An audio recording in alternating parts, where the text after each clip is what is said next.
Kung embroidery ang pag-uusapan, hindi pa huhuli ang Lumban, Laguna, ang kinikilalang embroidery capital of the Philippines. Dito nagmumula ang ilan sa pinakamauhusay na borda sa bansa. Pero habang nananatiling buhay ang tradisyon, hindi rin sila natatakot sumabay sa panahon.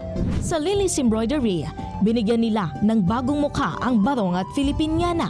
Hindi na lang ito puro klasikong borda, may embroidered patches na at oo, customized pa. Kagaya ng kasuotang ito ngayong panahon ng SONA, pwedeng ilagay ang mga simbolo ng mga pangyayaring naging usap-usapan ng bansa tulad ng flood control, lindol, presyo ng petrolyo, transportasyon, kabuhayan o maging ang impeachment trial. Pero hindi lang yan, pwede ring magpatahe ng mga imahe na simbolo ng pag-asa o di kaya'y simbolo ng ating buhay, trabaho, hilig o mumunting drawing ng inyong mga anak, imahe ng inyong fur baby at marami pang iba.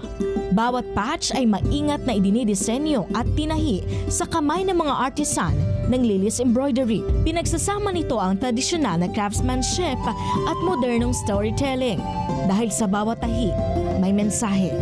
Sa bawat disenyo, may kasaysayan. At sa bawat kasuotan, may identidad. Patunayan na hindi kailangang iwan ang tradisyon para maging moderno.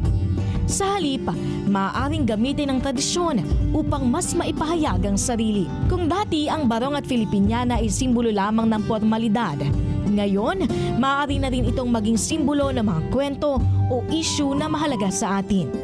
Habang inilalahan sa SONA ang kalagayan ng bansa, ipinapakita naman ng mga likha ng Lily's Embroidery na ang bawat sinulid at bawat patch ay maaaring maging bahagi ng pambansang usapan. Dahil minsan, ang kasuotan ay hindi lamang simbolo ng ating bansa, kundi salamin ng ating panahon, ng ating mga kwento at ng bawat Pilipino. Para sa SONA 2026, Ani Bico Cristobal.